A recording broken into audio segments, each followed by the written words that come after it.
Spoken Lady. He lurked in the shadows, waiting and hoping she wouldn't take a different route. This was a usual room. He knew that. He knew her. Ghost of Me, the new book by Amanda Steele, can be found at Amazon, Kobo, Waterstones, and many, many other places. Hi guys, it's Andy N. Thanks today for downloading or streaming yet another episode of Spoken Label. As you may or may not be aware, Spoken Label was started in the beginning of 2006, and currently we have well over 150 sessions recorded since then. Although you can find it on various networks, the full archive is available for streaming and downloading at Spoken Label bandcamp.com. It is a free download or free streaming there, but obviously if you feel like chucking me a few pennies that way, it'd be eternally grateful to help me keep this podcast going and keep improving my equipment, etc.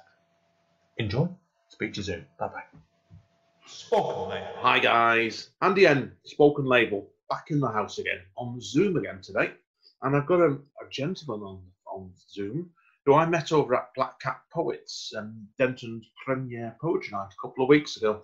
Unfortunately, just before the lockdown happened, Martin Zarrop. And Martin, do you introduce to everybody, tell them who you are, where you're originally from.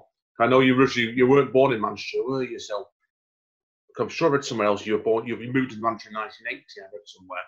And we'll talk about where your work came from there. Okay, yeah, well, my name's Martin Zarrop. I was born in London, and I came up to Manchester, in 1980 for work. I worked at what used to be called UMIST and got merged with the University of Manchester, and basically a mathematician, and have been. That was really my job throughout my working life. The poetry really came out of the clouds. I mean, in fact, I started writing poetry on May the 9th, 2006. I can definitely pin it down because, the trigger was, and I think it's not an uncommon thing of a traumatic beginning to poetry, was my wife's death in 2005. And I went with a couple of friends over to a Greek island, Ikaria, in 2006, and I was sitting there just looking at the view and had my maths logbook in front of me, and then just suddenly wrote a poem.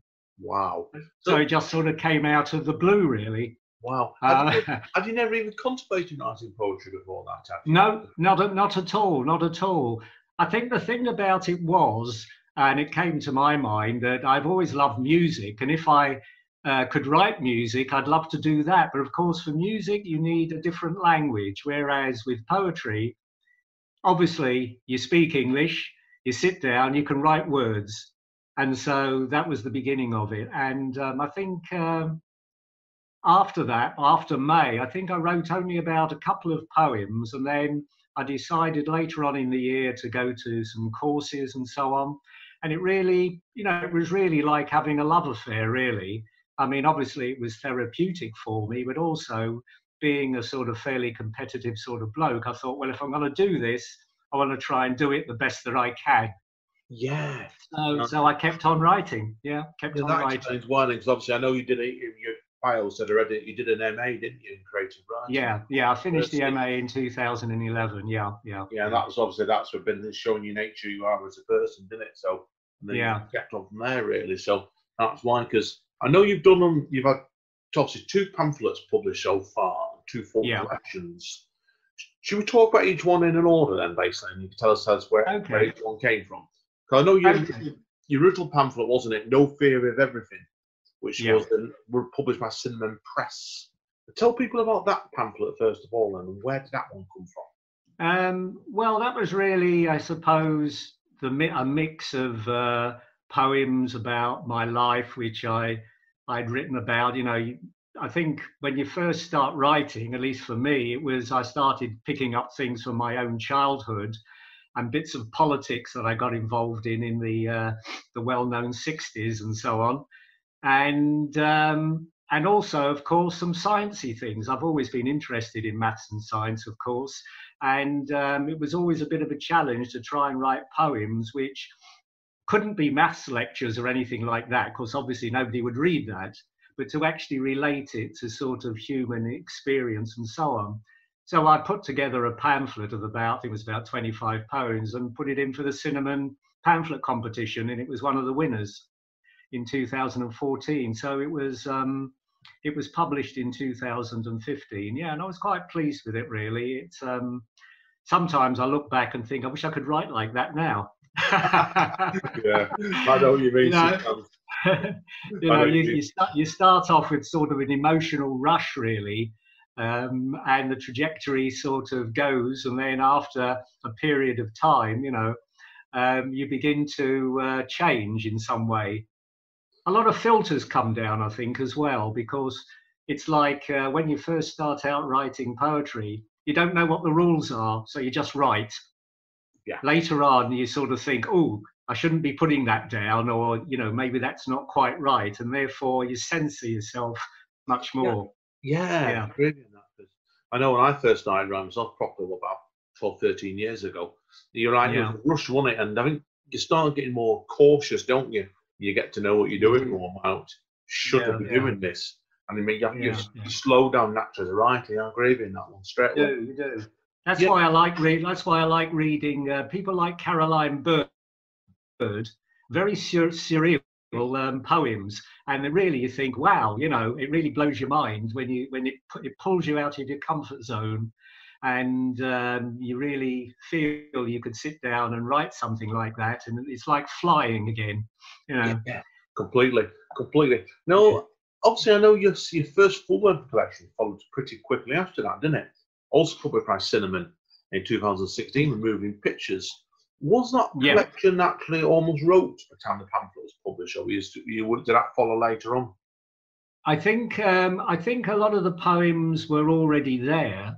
The thing that became the central section of Moving Pictures was I decided to, well, I'm of a certain age, let's put it this way, and I actually lived through the Second World War.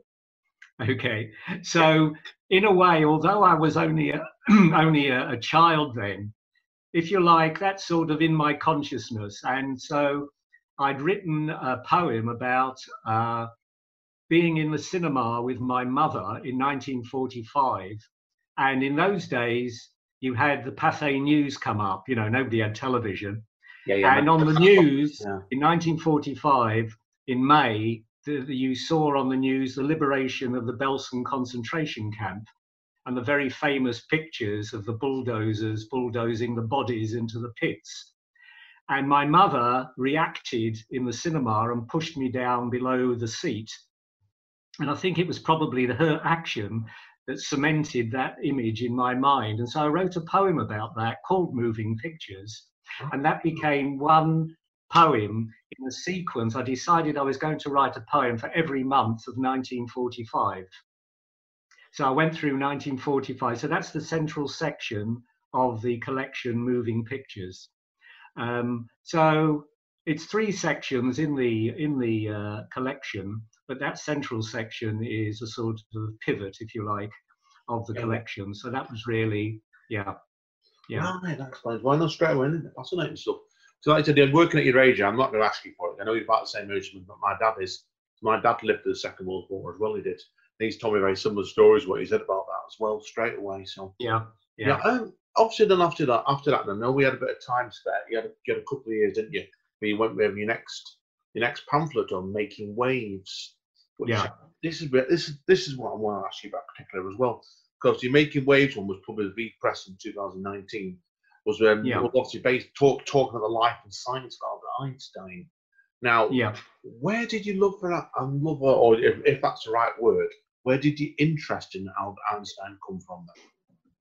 Well, I think part of when I was lecturing in maths, it was applied mathematics, and basically Einstein theories, if you like, are quite mathematical. And I actually did some lecturing on them, particularly the general theory of relativity. And so that was it. There's something about science as well as poetry where there's a beauty in structure.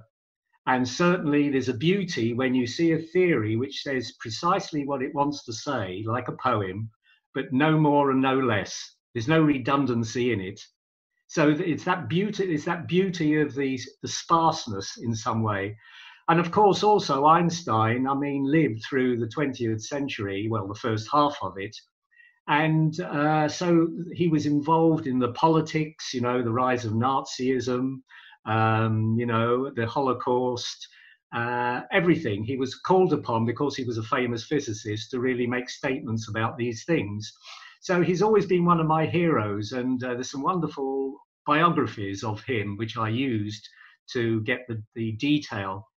The nice part about it also in some ways was that he was very human, and he failed in 2 marriages, and he said towards the end of his life about one of his friends who'd helped him with the special theory of relativity, that he didn't know how. There's one thing about, it was somebody called Michael Besso, and he said, oh, Michael Besso managed to live with one woman all his life, something I failed to do twice, disgracefully.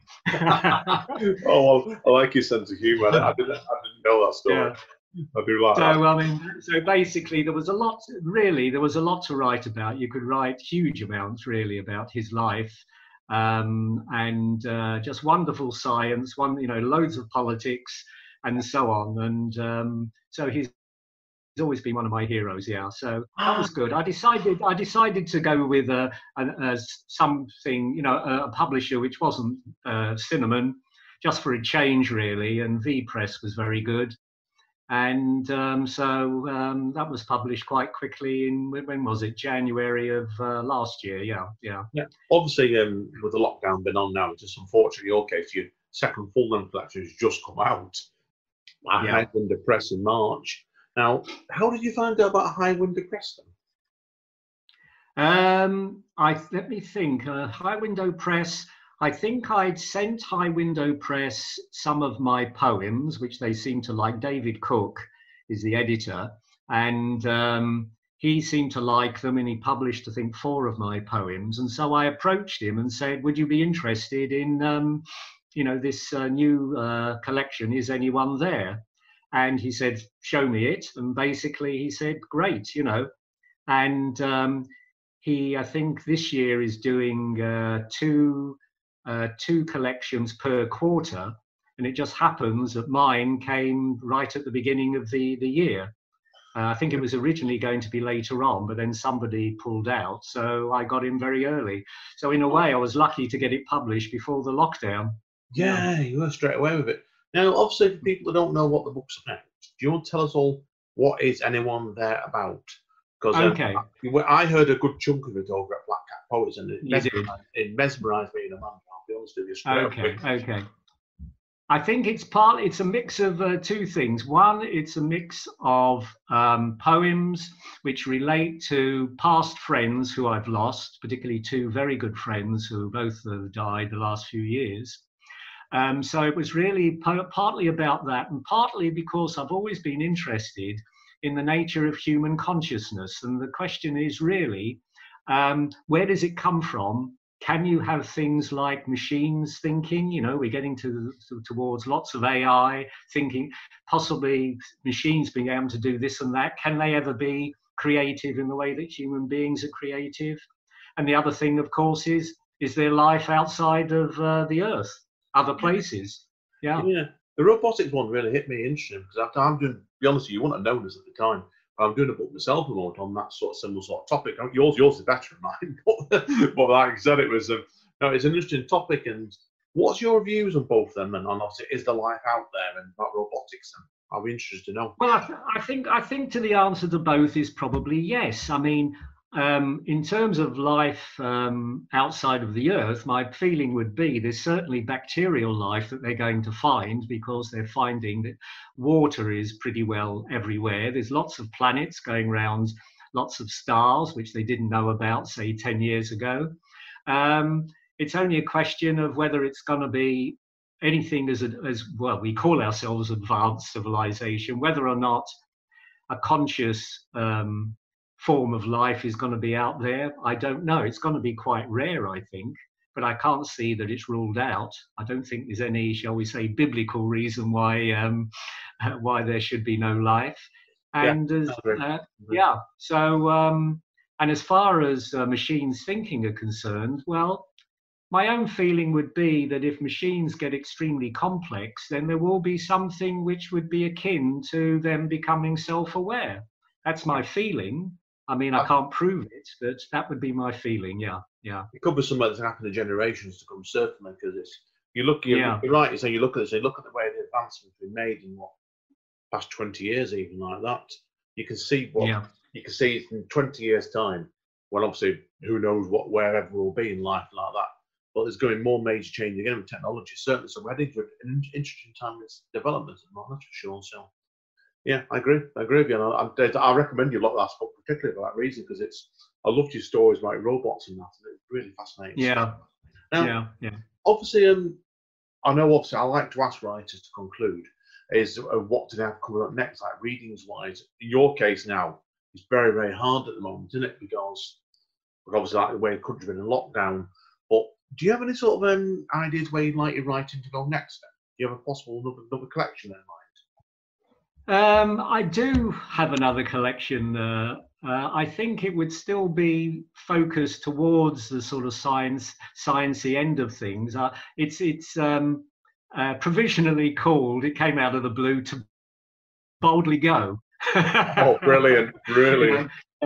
It's life, Jim, but not as we know it. And the thought came, that in a way, there's been so many ways in which man has sort of looked ahead and invented things.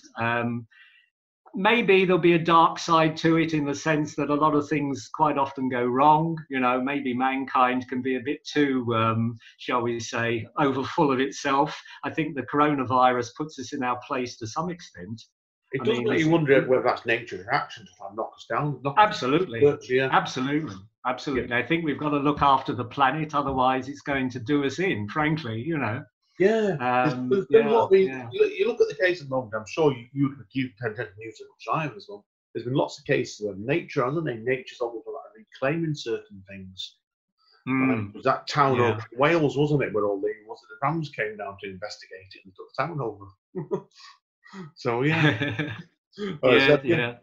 your time to I agree with you completely with that. So good luck. Anyway, I mean, I'm not rushing into another collection. I haven't sold out the last one. Oh dear. But I keep writing. At the moment, I'm doing this poem a day. NaPoWriMo. Oh no, brilliant! Yeah. So far. Yeah, day 14, I've kept up. I've done about 15, 16 poems so far in April. Is this the first time you've done NaPoWriMo? No, I did do about, I think last year I managed to produce about 20 poems. I mean, basically, I mean, it just oils the wheels a bit, and you feel you can write something down, even if you look back at it later and think, well, that's not going anywhere. I think it's a great idea. I love to get kicked up the backside and say, you write about this, the main thing, I get very worried if I don't write. That's why I'm like the sort of person I am. Like, I'm usually writing because we've been in lockdown myself at the moment. I'm trying to write something every day myself, and I'm doing lots of podcasts. I do a lot of music on top of that, so it's like it's just trying to be creative all the time. And I know what you mean. Like, you do worry, don't you, if you're not writing all the time, like you said, certainly. Do you find when you're not in NaPoWriMo, then do you find does your work come quite? I won't say quickly is the word, but do you think you're quite prolific with it, even if the work doesn't go anywhere? I think it works. It works for me in the sense that I feel almost like when I see the prompt, I feel a sort of pressure to put pen to paper. And I don't always know what's going to come out from that. But like today, for example, I've already written a poem from the prompt for this morning before I talked to you. Wow. Because they were asking about write a poem which brings in poets that you've had an impression on you and had an influence on you. And I thought, well, that's a bit vague. But there's one poet that I read very, very early on. And in fact, the very, very first poetry collection that I bought was the collected poems of Raymond Carver. Oh. Yeah. And it's called All of Us. And it's all of his poems that he wrote in a great rush, mostly towards the end of his life. He died quite early from lung cancer. And there's one beautiful poem which I, if I'm asked for a favourite poem, I will always read out, which is called Happiness. Oh yeah.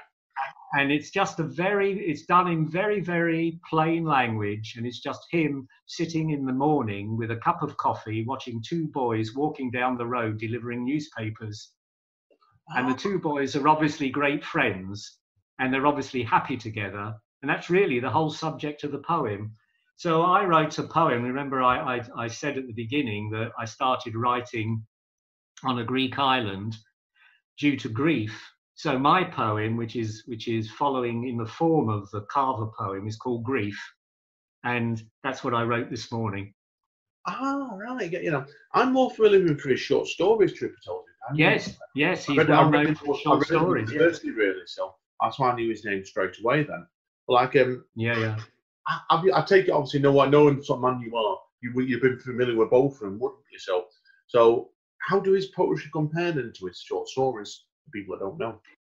Well, I must admit, I have not read his short stories. Yeah. I mean, this is probably maybe during the lockdown I should actually get hold of them, because I love his poetry. I love his poetry. It really, the poetry really speaks to me. Really, it goes straight in. It's nothing obscure, no poetical shenanigans. No flowery bits. It's just straight to the heart. It's really wonderful stuff. Wonderful. Brilliant. So I'm sorry about that. Oh, well, what we'll do, Martin, that's pretty all my questions I've got to ask you anyway. So if people want to find out more about you, where are they best going on the internet? Oh, wow. I know you've got a page in Cinnamon, haven't you, that lists your work?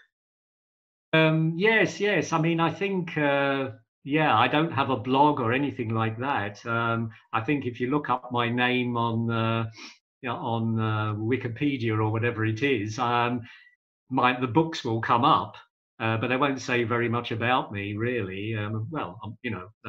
Personally. So I don't know. It's difficult.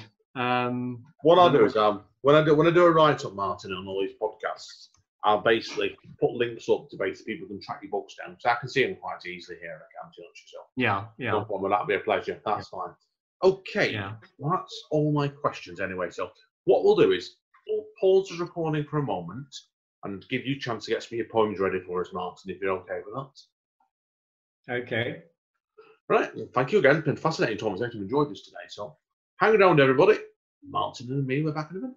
Spoken Label. Hi guys, Andy and Martin are still here, so straight over to Martin. He's got 4 poems for us, and I'm looking forward to this. Over to you, Martin, my friend. Thank you, Andy. The first poem is the first poem in the new collection, Is Anyone There?